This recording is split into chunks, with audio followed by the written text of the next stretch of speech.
Good afternoon, and thanks for joining us for this final offering in the Simon's Rock Summer Music Series. This program features the Simon's Rock String Quartet in a performance of the Dvorak Quartet number 12 in F major, which has the nickname the American Quartet.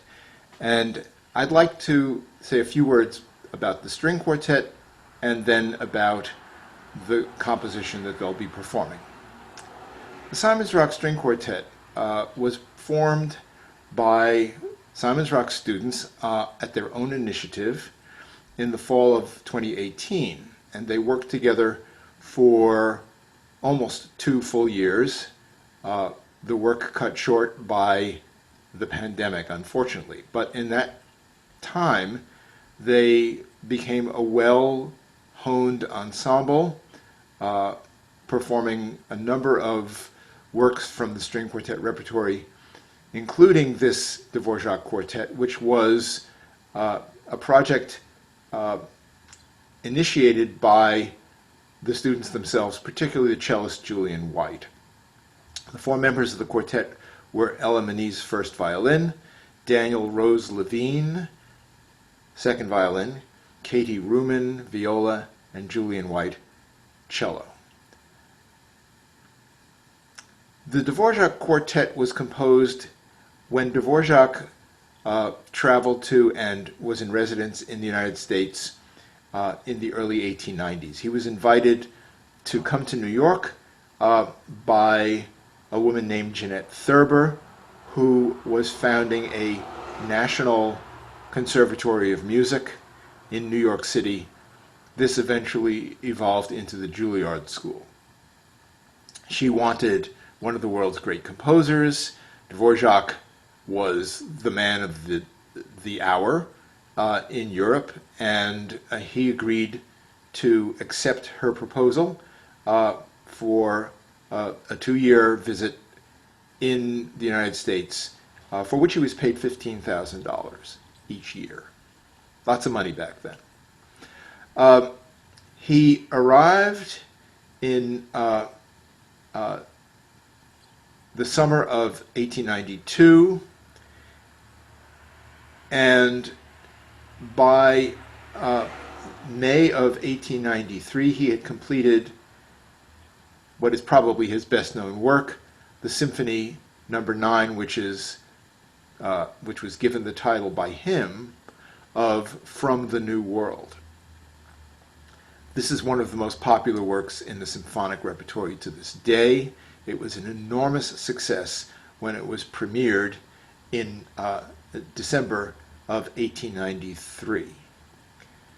Meanwhile, since this work had been completed in May, Dvorak took a vacation in a place called Spillville, Iowa, where there was a Czech colony that he felt would allow him to feel at home and avoid the sense of homesickness that he was experiencing being away from his native Czechoslovakia. While he was there, of course, he busied himself composing, and he wrote this string quartet between June 12th and June 23rd, 1893, an incredibly short period of time, and according to the report, he sketched the whole piece out in 3 days and then completed it in the next 12 days. It clearly is a product of enormous inspiration. He wrote the following: I wanted to write something for once that was very melodious and straightforward, and dear Papa Haydn kept appearing before my eyes, and that is why it all turned out so simply. Well, this is not a simple quartet in the sense that it's easy to play, but it is extremely easy to listen to, and I think you'll be delighted with it. If you're not familiar with it, if you are familiar with it, you know that you're in for a treat. This is a piece that almost falls into the category of ear candy, except that it is so beautifully crafted, the ideas are so well developed, and the 4 movements are so well balanced that it is clearly a work of great artistry. But the themes themselves are immensely appealing. And that brings up the subject of has it become known as the American Quartet? Not only because it was composed here, but because it seems to have been the product of a number of different interesting and important influences that bore on all the music that Dvorak wrote while he was in the United States. This was a period between the New World Symphony and the Sonatina for violin, which included this quartet and a string quintet, which was the next opus number, all of which seemed to have melodic material in common. The characteristics of this material were an emphasis on either a pentatonic scale or some kind of modal scale, which gives the impression of influence from some kind of folk source. There are many stories about how Dvorak felt that Native American materials, Black American materials, should be the basis for the creation of an American school of composition. And Mrs. Thurber's agenda in hiring Dvorak was partly in the hope that he would instruct American composers in how to write American music. A little bit strange for a Czech composer to do that, but a Czech composer who had already assimilated Czech materials into his previous music. Dvorak felt that the spirituals in particular were an immensely valuable source for American composers to draw on, that Black American music was the most legitimate source of inspiration for American composers, even though the composers that he was thinking about were largely not Black. But it should be mentioned that he worked with two wonderful Black musicians. One was Henry T. Burley, who actually was a student of his and who sang the spirituals. He was a very fine singer, sang spirituals to Dvorak so that he could become familiar with them as he was composing the New World Symphony, and then those materials may have influenced him in his later composing. Another Black composer he worked with was Will Marion Cook, who became a leading composer of Broadway musicals during the 1900s and 1910s. So Dvorak was a sort of set up to provide models for American composition. Some of these models were productive and some fell by the wayside. The use of Native American materials, which may have been part of the formation of this string quartet, didn't seem to gain as much traction. There was one composer named Arthur Farwell who tried to incorporate Native American materials into his music. In fact, he created a publishing company, music publishing company called the Wawan Press, devoted to classical compositions based on Native American materials. While Dvorak was composing this string quartet in Spillville, Iowa, he did attend ceremonies by several of the local native tribes. We're not sure whether it was the Kickapoo or the Iroquois group that he witnessed having rituals involving music and dancing. He attended their ceremonies on a weekly basis while he was there. So there's no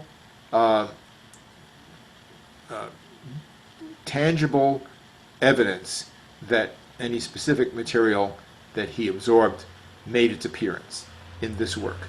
The general characteristics of the music in the string quartet are, as I said before, modal or pentatonic, and the rhythms make use of syncopations, what are called syncopes, which is a long, short, long rhythm, da-da, da-da, or a snap, ba-bum, ba-bum, that kind of rhythm which is actually associated with Scottish music. So there could have been Scottish, Irish, Native American, Black American, and Czech influences all mixed together in some kind of inspirational uh, combination. The result, though, however, is a really delightful piece. First movement is in a fully developed sonata form. The second movement is a kind of a lament. It could be taken as an expression of Dvorak's homesickness for Czechoslovakia. The third movement is a very light-hearted piece, which he himself said was incorporated the call of a bird that was singing outside his window while he was composing and was actually annoying him. But he included a bird call. He identified the bird as a scarlet tanager, but this is an example of musicology run amok. An ornithologist decided he would investigate this particular melody and decided that it couldn't have been a scarlet tanager. It must have been a red-eyed vireo. So if you're familiar with those bird songs, identify them for yourself. And then the last movement is also very light-hearted sonata form movement with a lot of driving rhythms that has been linked to Dvorak's love of railroads and railroad travel. So this in general is a piece that has immense audience appeal and has been one of the most popular works in the string quartet repertory since its premiere. On January 1st, 1894, it was performed in Boston by the Kneisel Quartet, and then it was repeated several times in New York City afterwards, and it's been a solid staple of the repertory ever since. I'm very grateful to Julian White and the other members of the quartet for their advocacy of this piece, for their incredibly hard work, and for the artistry that they display in this performance, which I'm sure you will enjoy. Thanks again for tuning in.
Thank you.